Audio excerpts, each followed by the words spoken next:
ಮೈಸೂರು ವಿಶ್ವವಿದ್ಯಾಲಯದ ಮಾನಸ ಗಂಗೋತ್ರಿಯಲ್ಲಿ ಗ್ಯಾರಂಟಿ ಯೋಜನೆಗಳು ಬಡವರ ಸುರಕ್ಷತೆ ಮತ್ತು ಕಲ್ಯಾಣ ಕೃತಿ ಬಿಡುಗಡೆ ಹಾಗೂ ಸಂವಾದ ಕಾರ್ಯಕ್ರಮಕ್ಕೆ ಮೈಸೂರಿನಲ್ಲಿಂದು ಮುಖ್ಯಮಂತ್ರಿ ಸಿದ್ದರಾಮಯ್ಯ ಚಾಲನೆ ನೀಡಿದರು. ಈ ವೇಳೆ ಸಚಿವ ಡಾಕ್ಟರ್ ಎಚ್.ಸಿ. ಮಹದೇವಪ್ಪ, ಖಾತರಿ ಯೋಜನೆಗಳ ಅನುಷ್ಠಾನ ಸಮಿತಿ ಅಧ್ಯಕ್ಷ ಎಚ್.ಎಂ. ರೇವಣ್ಣ ಸೇರಿದಂತೆ ಅನೇಕರು ಉಪಸ್ಥಿತರಿದ್ದರು.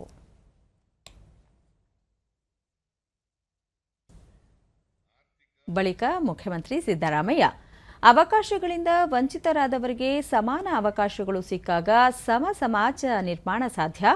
ರಾಜ್ಯದ ಬಡಜನರು ಹಸಿವಿನಿಂದ ಬಳಲುತ್ತಿದ್ದ ಹಿನ್ನೆಲೆಯಲ್ಲಿ ಅನ್ನಭಾಗ್ಯ ಯೋಜನೆಯನ್ನು ಜಾರಿ ಮಾಡಲು ಸಹಕಾರಿಯಾಯಿತು ಎಂದು ಹೇಳಿದರು. ರಾಜ್ಯ ಸರ್ಕಾರ ಜಾರಿ ಮಾಡಿರುವ ಖಾತರಿ ಯೋಜನೆಗಳಿಂದ ಬಡವರಿಗೆ ಅನುಕೂಲವಾಗಿದೆ. ಮನ್ರೇಗಾ ಮತ್ತು ಅನ್ನಭಾಗ್ಯ ಯೋಜನೆಗಳು ಕೊರೋನಾ ಸಂದರ್ಭದಲ್ಲಿ ಬಡವರು, ಕೆಳ ಮಧ್ಯಮ ವರ್ಗದ ಜನರಿಗೆ ಆಧಾರವಾಗಿದ್ದವು ಎಂದು ತಿಳಿಸಿದರು. ಬೇರೆ ಅಪರ ಮುಖ್ಯ ಕಾರ್ಯದರ್ಶಿ ಅಂತ ಇರ್ತಾರೆ, ಅವರು ನಾವೆಲ್ಲ ಕೂತ್ಕೊಂಡು ನಾನು ಕೆಲವು ಕಾರ್ಯಕ್ರಮಗಳನ್ನು ಅವತ್ತೇ ಘೋಷಣೆ ಮಾಡಿದೆ.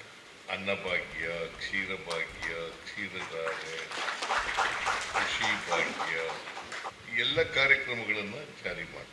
ಈ ಅನ್ನಭಾಗ್ಯ ಕಾರ್ಯಕ್ರಮ ತಂದಿರತಕ್ಕಂಥದ್ದು ಓಟ್ಗೋಸ್ಕರ ಅಲ್ಲ, ಪ್ರಚಾರಕ್ಕೋಸ್ಕರ ಅಲ್ಲ.